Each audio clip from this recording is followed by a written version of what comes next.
no livro de Juízes. Nós vamos começar agora o panorama do livro de Juízes. Nós vamos começar a partir esse mês, né? São 4 lições. Cara, então você pode me ajudar com uma coisinha? Ali em cima tem as lições. Você passa uma cópia para cada um? Isso. Obrigado. O Carlton vai passar aí para os irmãos a lição. Aí, dentro da lição, me dá só uma cópia aqui. Dentro da lição vai estar algumas partes aí para completar e tudo. Então, os irmãos, prestem atenção e a gente vai completando aí a lição, tá bom?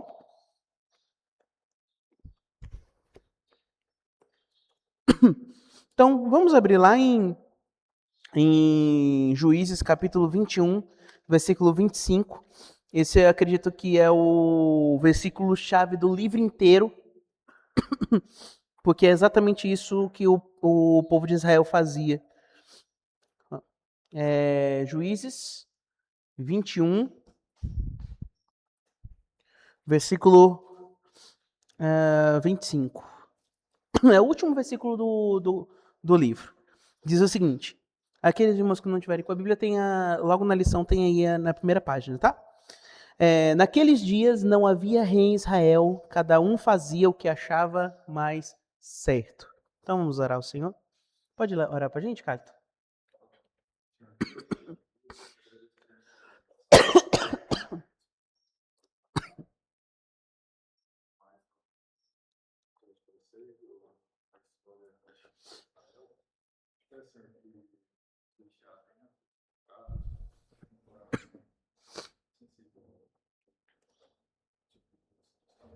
Amém. Então, irmãos, enquanto o livro de Josué termina com um apelo mais bonito que a gente vê na Bíblia, um dos apelos mais bonitos, eu e minha casa serviremos ao Senhor, o livro de Juízes vai ser completo justamente o contrário, do povo de Israel dizendo, eu e minha casa não serviremos ao Senhor. O tema geral do livro de Juízes é que o ciclo do pecado humano e a fidelidade persistente de Deus em levantar libertadores. Esse vai ser o ciclo geral. Quando a gente vê na questão do do dispensacionalismo, eu não sei, os irmãos já estudaram aqui com o pastor sobre o dispensacionalismo, não? Já? As dispensações? Então, o que acontece? Nas dispensações, existe uma sequência. Qual é a sequência? Deus dá uma ordem, o povo desobedece, Deus então provê uma redenção e redime. E aí depois o ciclo continua. O dispensacionalismo ele é bom para a gente estudar as vertentes da história humana, né? Mas assim, nem tudo que o dispensacionalismo fala tá em sequência daquilo que a gente acredita. Eu, particularmente, sou dispensacionalista, mas algumas coisas eu tento não deixar preso. Eu gosto de deixar aberto para a gente poder. Porque, logo, quando a gente fala sobre uma doutrina ou então sobre um sistema de ensino, a gente nunca pode ficar preso. Por quê? O sistema de ensino e as formas como são vistas foram criadas por homens. Né? E aí a gente não pode ficar preso a isso. Nós precisamos ficar preso às escrituras, que foi criada por Deus. Então, naquilo que a gente consegue ajustar, a gente mantém.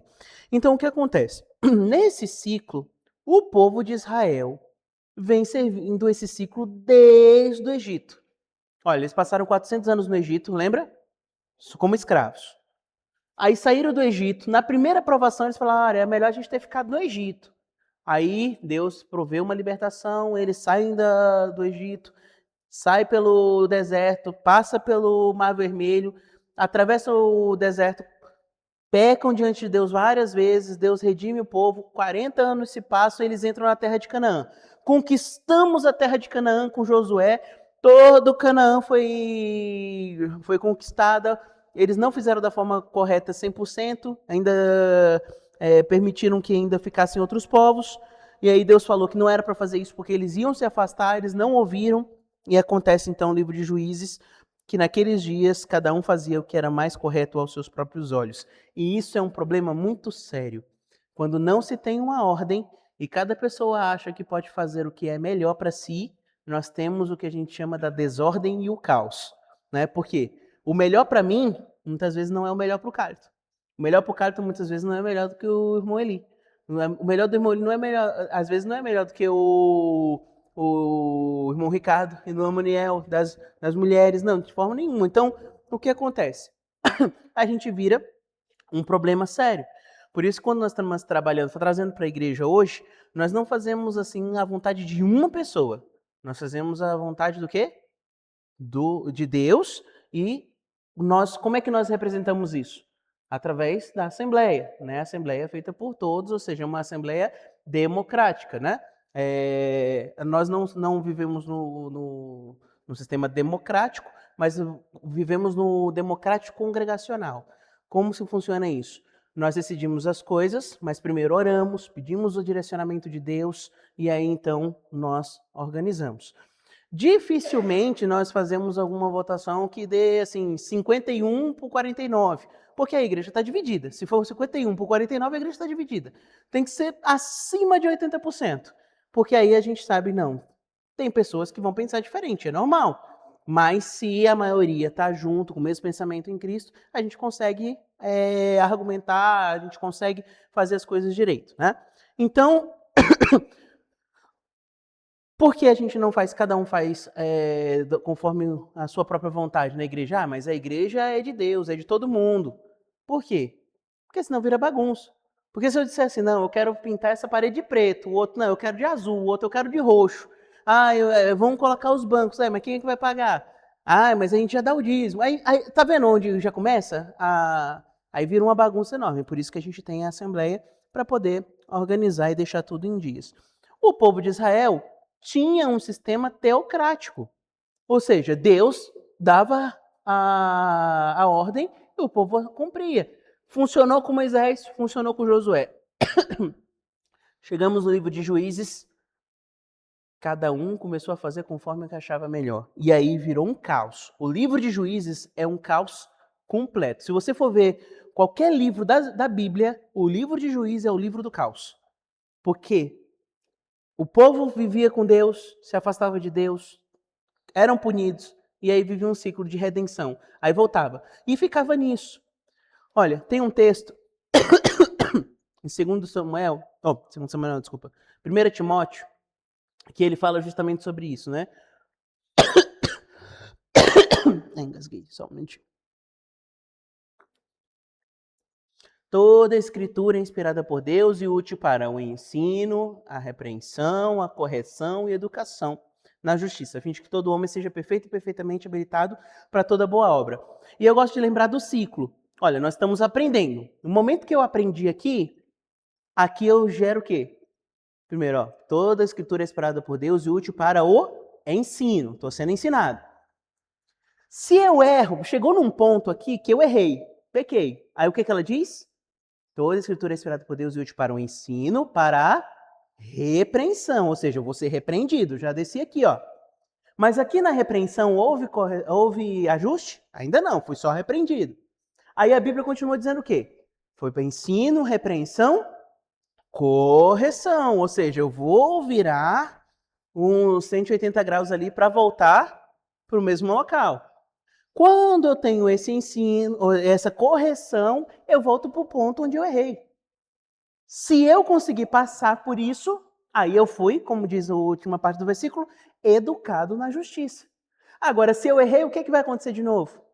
Repreensão, correção, repreensão, correção, repreensão, correção. Vira um ciclo. O povo de Israel viveu esse ciclo, porque eles foram ensinados, aí eles pecaram, foram repreendidos, corrigiram. Voltaram para o mesmo ponto, o que eles fizeram? Erraram de novo. Repreendidos, corrigidos. Erraram de novo. E isso foi por mais de 400 anos. Fazendo o mesmo ciclo. É o ciclo do pecado humano. E Deus, na sua misericórdia, foi persistente na sua fidelidade de levantar libertadores para o povo de Israel, mesmo eles não merecendo. E aí é onde nós entramos na primeira lição, porque dentro do tema geral e dentro do versículo que cada um fazia nós vamos ver hoje a primeira lição. que é o Deus que adverte e disciplina. É um Deus, o nosso Deus é um Deus que adverte e disciplina. Então nós vamos ver do capítulo 1 ao capítulo 3, Juízes 1 a 3. E o versículo-chave é esse aí. Quem é que pode ler pra gente? Está escrito aí, mas eu queria que lesse direto na Bíblia, porque aí na Bíblia lá você pega o versículo, a parte completa. Juízes 2,16. Quem encontrar pode ler pra gente.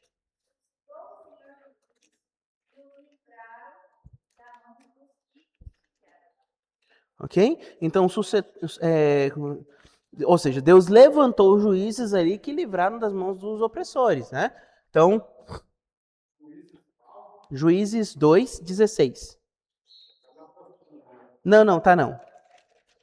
Aqui aqui na apostila tem alguns textos que não tá. Aqui só tem uma breve explicação, tá?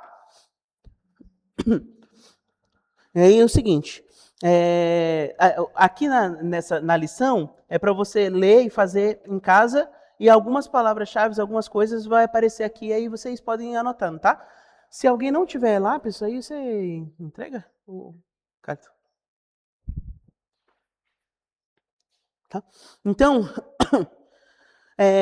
dentro disso aqui, nós precisamos entender o seguinte. O nosso versículo-chave hoje vai ser esse, Juízes 2,16. Suscitava o Senhor juízes que os livrava. Então, dentro da abertura aqui, dentro do contexto, nós podemos ter 3 pontos aqui principais. Após a conquista de Israel, né, de Josué, Israel entra em Canaã, mas falha em expulsar totalmente os povos. Israel ali ele deveria expulsar todos os povos, mas eles falham, eles não fazem isso.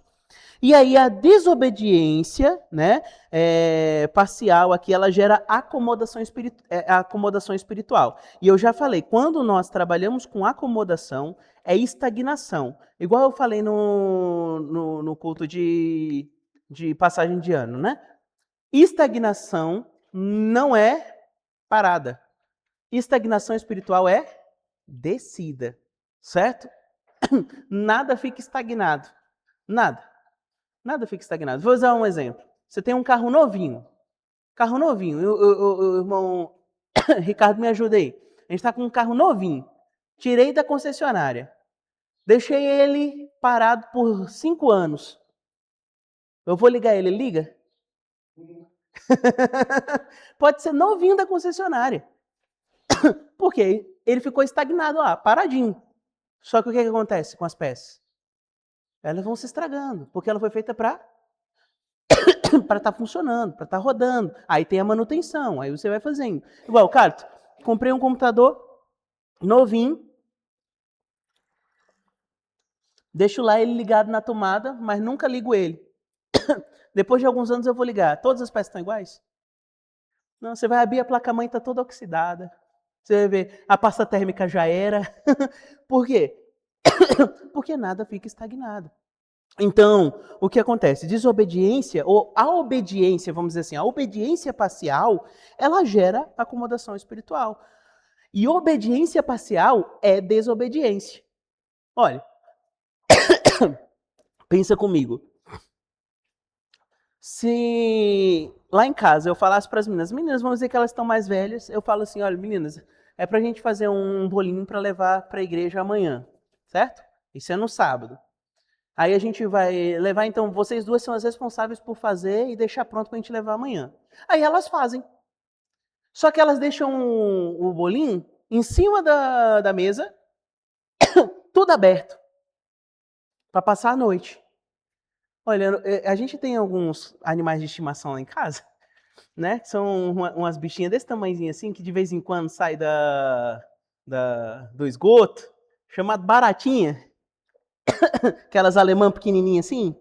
Daqui a pouco eu vou começar até a colocar nome, porque as bichinhas são miseráveis. E o que ela vai fazer? Vamos passar por cima, vamos fazer a festa, fora formiga e outras coisas. Elas obedeceram? Obedeceram. Não é verdade? Fizeram o que eu mandei. Mas fizeram da forma correta?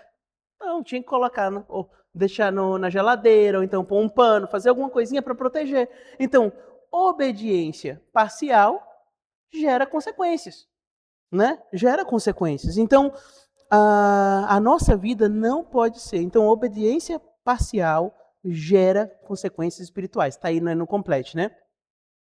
Então, não somente isso, como pecados tolerados se tornam... Eu não coloquei aqui, desculpa. Está escrito aí no de vocês, né?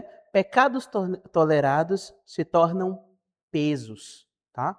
Pecados tolerados se tornam pesos. É um peso para a nossa vida. Olha, sabe quando você aceitou Cristo como seu Salvador? Primeira vez que você aceitou Cristo como Salvador. Porque eu espero que todo mundo tenha aceitado só uma vez. Que a gente só aceita Cristo uma vez. Né? Então, quando a gente aceita Cristo como Salvador, a primeira coisa que a gente sente, eu lembro até hoje, eu era pequenininho, mas eu lembro, a gente sente aquele alívio. Nossa, o peso do pecado sai das nossas costas. A gente sabe que a gente ainda vai pecar e tudo, mas sai das nossas costas. Então, nós não podemos cair em desobediência, infelizmente. Pecados tolerados se tornam pesos. E aí é o seguinte, nós entramos dentro do ciclo espiritual aqui do povo de Israel, porque surge o ciclo dos juízes, onde eles vão ter muitos problemas. Quem é que pode abrir para a gente aí em Juízes 2, versículo 11 e 12, e Gálatas 6, versículo 7. Isso, 2, 11 e 12. 11 e 12, isso. Então fizeram os filhos de Israel o que era mal perante o Senhor, pois serviram aos Baalins.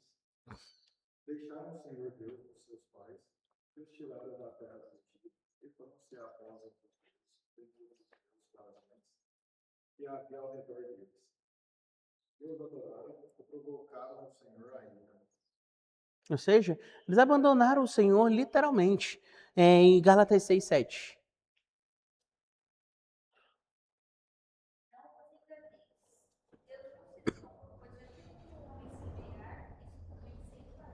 Ok? Então é igual um plantio. Você plantou, né, não, irmão Eli? Você plantou cana, você vai colher espiga de milho? Não. Se você plantou cana, você vai colher cana. Se você plantou espiga de milho, você vai colher espiga de milho. Então, a mesma coisa funciona com Deus. Se nós plantamos só desobediência, nós vamos recolher o fruto da desobediência. Por isso que o ciclo do pecado era aqui, ó, pecado, opressão, clamor, libertação, paz, eu esqueci de colocar mais um tracinho ali, e recaída, né? Libertação e recaída. Esse foi o ciclo do povo de Israel. Infelizmente. Infelizmente. Então, pecado, opressão, clamor, libertação, paz e recaída. E aí a gente tem uma pergunta inicial que nós podemos fazer. O que acontece quando obedecemos a Deus apenas em parte na nossa vida? Então, são perguntas que são retóricas, para nós pensarmos. O que acontece na nossa vida se nós obedecemos a Deus apenas em parte? Eu sirvo a Deus apenas naquilo que para mim é cômodo. Então, isso não é servir a Deus. Então, para nós começarmos, então, cada um dos pontos, o primeiro ponto que eu gostaria de ressaltar aqui está em Juízes 1, 27 e 28, que são conquistas incompletas e compromissos perigosos. Então, dentro do que nós podemos ver aqui, as tribos de Israel não expulsaram totalmente os inimigos e eles preferiram ali viver em convivência ao invés de confronto. Deus havia dito o seguinte, olha, confrontem, destruam tudo, acabou com tudo, a partir daí vocês vão ver como nação santa. Não, é mais fácil viver convenientemente ali junto com os outros povos, porque ele já tem suas estruturas, então a gente só pega as estruturas e pronto. E Deus tinha falado que não, era para destruir tudo. Olha, Juízes 1, 27 e 28. Quem que pode ler para a gente aí?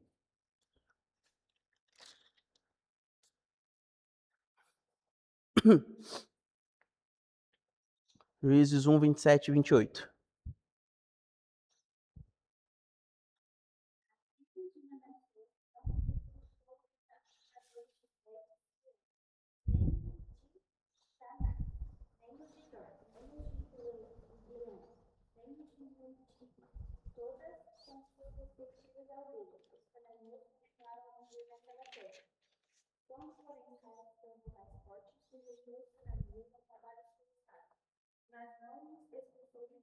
Ok? Eles não expulsaram.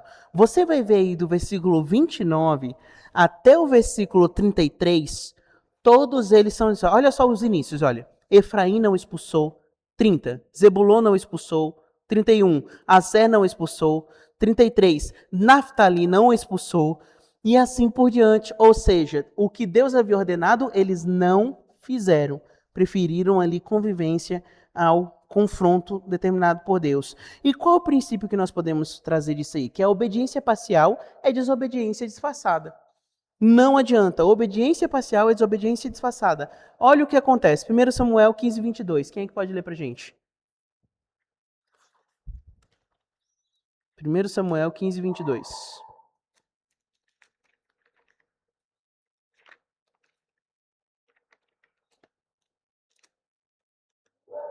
Quem encontrou pode ler.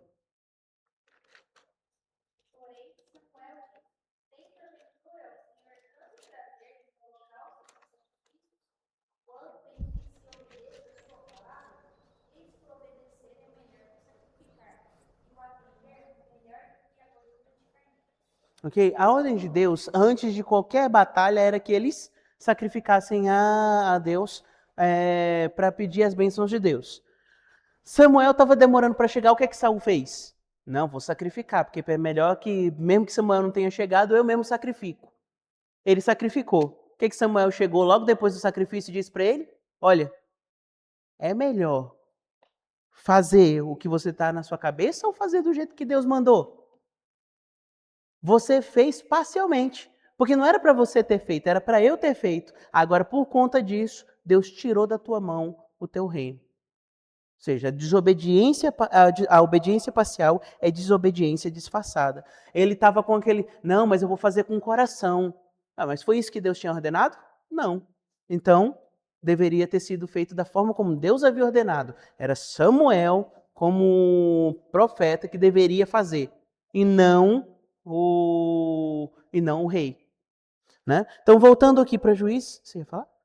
Não? Aí, voltando para Juízes, nós vamos dar continuidade. Qual a aplicação? É que pecados tolerados se tornam também fortalezas, tá? Lembra que a gente colocou lá em cima, pecados se tornam pesos? Pode colocar pesos e fortalezas, tá? Por quê? Porque ele engloba tudo. Olha, pecado, quando ele se torna tolerado dentro da igreja local, o que ele faz? Ele se torna uma fortaleza ali, mas uma fortaleza contra a palavra de Deus. E aí é mais fácil você consertar pelo ensino ou é mais fácil você consertar pela repreensão? Qual é o mais fácil? Pelo ensino ou pela repreensão? Pelo ensino, porque ele é primário. Então você ensina, a pessoa aprende e ela vive. Agora, quando é pela repreensão, há dor. É dor. Por quê? A dor, vamos dizer, se for em casa, a dor da lapada, do castigo, não é verdade? Olha, eu tenho certeza aqui que muita gente às vezes não se lembra de muitos ensinos, mas lembra toda vez que levou uma lapada. Levou uma cintada, uma cipuada de cipó de goiabeira, né? Por quê? Porque dói. Então, o pecado se torna fortalezas. Quem é que pode abrir Hebreus 12:1 pra gente?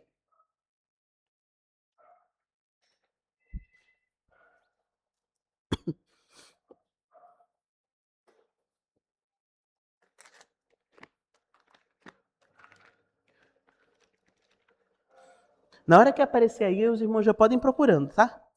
Hebreus 12:1.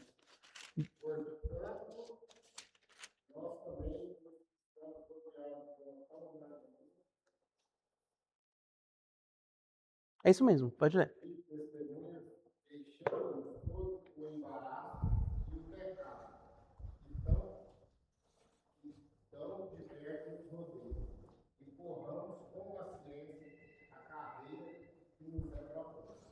Ok? Então nós precisamos nos desembaraçar de todo o peso do pecado. Por isso que pecados tolerados, eles se tornam pesos e fortalezas. Porque ele te puxa para baixo e ele não deixa o ensino te corrigir. Aí por isso que é mais difícil. Por isso que nós precisamos muitas vezes ser tratados com o ensino e não deixar chegar até a repreensão, tá? E a pergunta que nós temos: que áreas nós temos tolerado ao invés de vencer? Quais são as áreas que nós temos tolerado e ao invés de nós vencermos? Então, para nós pensarmos nisso. Segundo, o ciclo da infidelidade espiritual. Olha, quando nós pegamos aqui, dentro do texto lá de Juízes, vamos voltar lá para Juízes capítulo 2, no versículo 1, ele diz o seguinte, ó. Subiu o anjo do Senhor de Gilgal a Boquim e disse: Do Egito vos fiz subir e vos trouxe a terra que sob juramento havia prometido a vossos pais. Eu disse: Nunca invalidarei a minha aliança convosco. Olha, o que acontece aqui? Eu li o errado, é 2:10. Foi também congregada a seus pais toda aquela geração, e a outra geração após ele se levantou, que não conheciam o Senhor, nem tampouco as obras que fizera Israel. Vamos utilizar o primeiro texto e o segundo. No primeiro texto, ele fala sobre o quê? A promessa de Deus que nunca invalidaria a promessa que ele tinha feito, a aliança que ele tinha visto com os pais deles, certo? Abraão, Isaac, Jacó, depois com Moisés, e assim, Deus, depois a repetição com Josué. Então, Deus não invalidaria isso. Só que, nós chegamos no versículo 10, diz o seguinte: Deus, ele não vai invalidar a sua palavra. Mas chega no versículo 10, é o que diz: que a nova geração não conhecia a Deus, nem o que ele fizera para os seus pais. Opa, aí nós temos um problema muito grande. Porque Josué aqui já havia falecido. Agora entrou uma nova geração. Deixa eu te perguntar uma coisa. Como é que a nova geração vai conhecer a Deus se eles não forem ensinados sobre Deus? Se você parar para pensar aqui, quando você chega no versículo 10, diz: A outra geração após ele se levantou, não conhecia o Senhor. De quem era a responsabilidade de fazer eles conhecerem o Senhor? Dos que passaram. Se eles não conheciam o Senhor, o que houve? Não passaram. A antiga geração não passou. Mas qual foi sido a ordem lá no Êxodo, na hora que eles estavam saindo da terra do Egito, que eles fizeram a Páscoa? Qual foi a ordem de Deus para o povo? Olha, mas eles lembrassem constantemente na ida, na vinda, nos umbrais das portas, na testa, no pulso, que eles falassem das obras que o Senhor tinha feito a todo momento. Nós vemos essa ordem falada de novo no livro de Êxodo, no livro de Levítico, no livro de Números e no livro de Deuteronômio. Os três livros, né? Os quatro, desculpa. De Êxodo a Deuteronômio, nós vemos Deus repetindo isso 4 vezes em todos os momentos que eles ensinassem a nova geração. Olha só o que acontece. A geração anterior, lá no Êxodo, tinha recebido a palavra do Senhor por Moisés, tinha recebido a lei, tinha recebido tudo, certo? Só que eles passaram para a nova geração? Não. Sabe por quê? Quando você chega em Deuteronômio, Moisés tem que fazer o que com a lei? Tem que ler para o povo de novo. Significa que o povo não sabia. Quando eles, antes de entrar em Canaã, o que eles tiveram que fazer? Primeira coisa, depois da leitura das Escrituras, circuncidar. A circuncisão tinha sido a primeira ordem dada lá para Abraão. Nem a circuncisão eles tinham feito.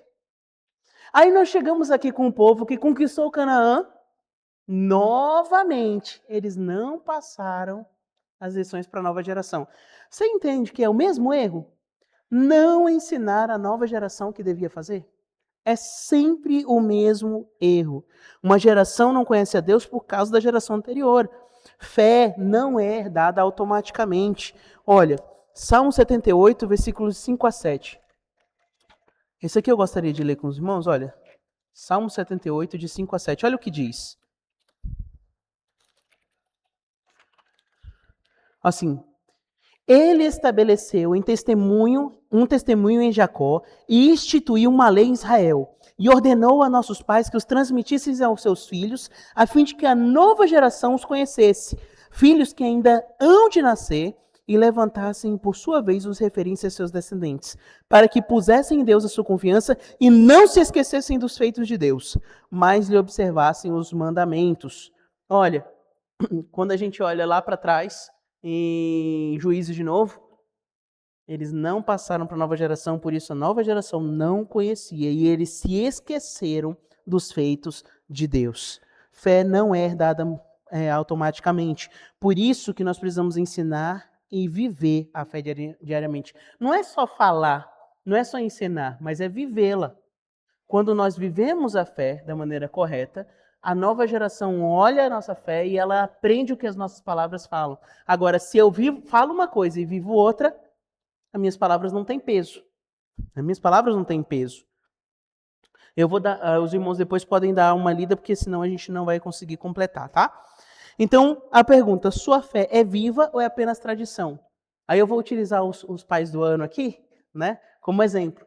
A fé que vocês vão passar para Mariá é a fé que vocês têm. Então, não pode ser apenas de boca, tem que ser de vida. E a gente traz isso para mim também, para Frank, nós temos nossas meninas pequenas, elas precisam olhar em nós e ver a diferença, né? A Tabita, a Thalita, ver a diferença para que elas possam ver. Elas não podem chegar aqui e dizer, olha, o papai e a mamãe são uma coisa na igreja, são uma coisa no trabalho e são outra coisa em casa. A forma como nós agimos pode até ser diferente, mas a nossa vida tem que ser igual. Eu não sou um Atos pastor cristão, eu não sou um Atos professor, eu não sou um Atos pai, eu não sou um Atos marido. Eu tenho que ser o mesmo Atos. Agora, funções diferentes em cada lugar que eu tiver, em cada coisa que eu estiver fazendo. Então, a nossa fé ela precisa ser viva, mas não apenas de tradição. Por isso vem a pergunta, sua fé é viva ou é apenas uma tradição que você segue na igreja? De bonito que é. Ah, é bonito ser cristão lá na igreja, então você. Não, precisa ser uma fé verdadeira. Então, terceiro, o Deus que nós servimos é um Deus que levanta libertadores. Olha, mesmo com a infidelidade do povo, Deus levantou juízes para livrá-los. Nós temos um exemplo. Olha, vamos abrir lá em Juízes 3.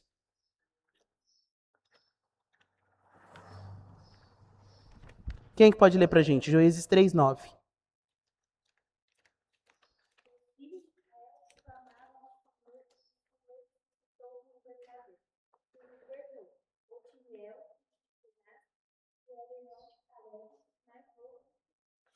Olha só, Otniel, filho de Kenaz, que era irmão de Caleb. Ou seja, da geração ainda que veio do... Não do Egito, mas do deserto, né? Que entrou em Canaã, exatamente. Ou seja, dos que entraram em Canaã, ainda estava ali o povo, ainda teve aquele momento ali, e aí Otniel foi chamado por Deus. E nós vimos alguns aqui. Otniel, Eude, Sangar, que você vai ver aí, ó, no versículo 15, é o chamado Deus, ó. Então os filhos de Israel clamaram ao Senhor, e o Senhor lhe suscitou um libertador. Eude, homem canhoto, filho de Gera benjamita. Por intermédio dele enviaram os filhos de Israel tributo a Eglon, rei dos Moabitas. Aí você vê... Mais pra frente também você vê o Sangar, que também... 31, versículo 31. Depois dele foi Sangar, filho de Anate, que feriu 600 homens dos filisteus com uma aguilhada de bois. E também ele libertou Israel. Você vê Deus levantando juízes para julgar e ajudar pessoas ali, ajudar o povo de Israel a se livrar das mãos. Agora, Deus usa pessoas improváveis para fazer. Por quê? Otniel era mais novo que Caleb, e Deus utilizou ele ali.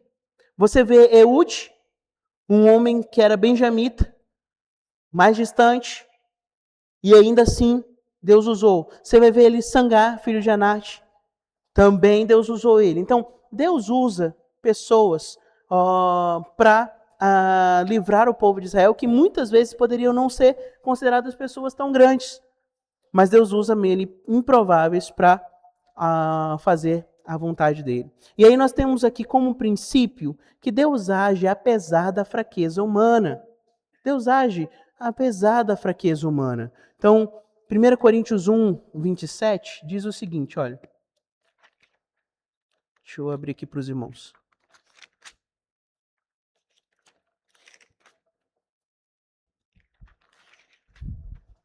Só para nós finalizarmos. 1 Coríntios 1, 27. Pelo contrário, Deus escolheu as coisas loucas do mundo para envergonhar os sábios, escolheu as mais fracas do mundo para envergonhar os fortes.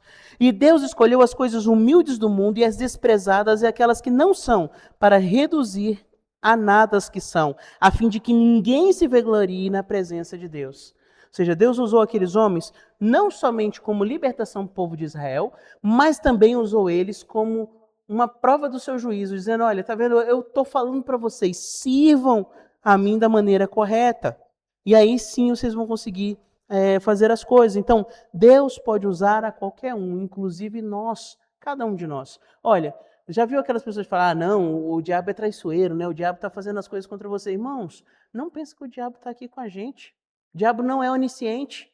Sabe quem ele manda para a gente aqui? Os demônios mais fracos dele.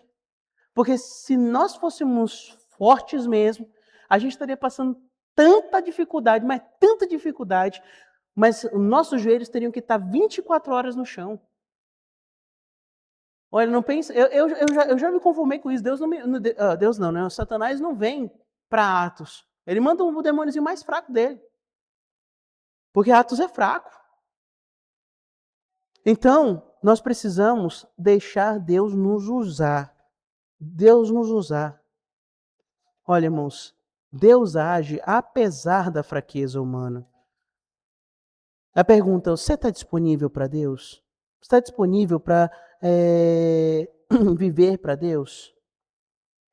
Olha, Deus, uma verdade central para nós colocarmos, Deus age por misericórdia e não por merecimento.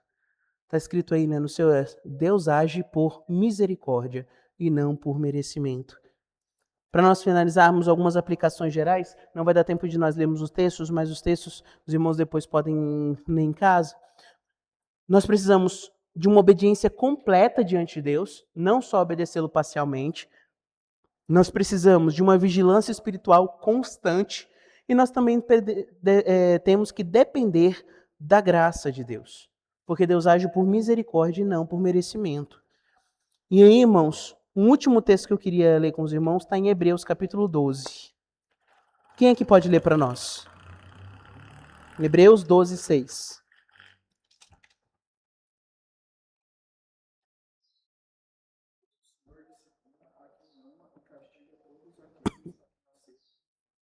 Ok? Então, Deus disciplina porque ama. Ou seja, Deus não abandona o seu povo mesmo quando ele falha. A vida com Deus é uma coisa séria. Por esse motivo, nós precisamos viver com Ele em obediência completa, em vigilância espiritual constante e na dependência da sua graça e misericórdia. Amém? Então vamos orar ao Senhor pedindo para que Ele nos abençoe e nos auxilie. E aí a gente finalizou então com a lição 1. Semana que vem a gente dá continuidade com a lição 2. Mona Muniel, pode finalizar para nós?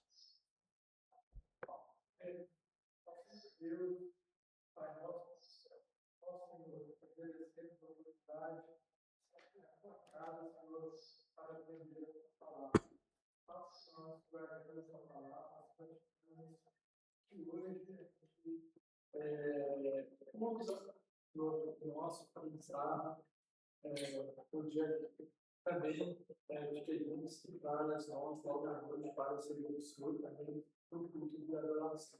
Tudo que pedimos, agradecemos, em nome do Senhor Jesus. Amém. Então, irmãos, até a noite. Não vamos esquecer da ceia do Senhor. Amém, aleluia. Amém, coração silencioso, nós estamos despedidos.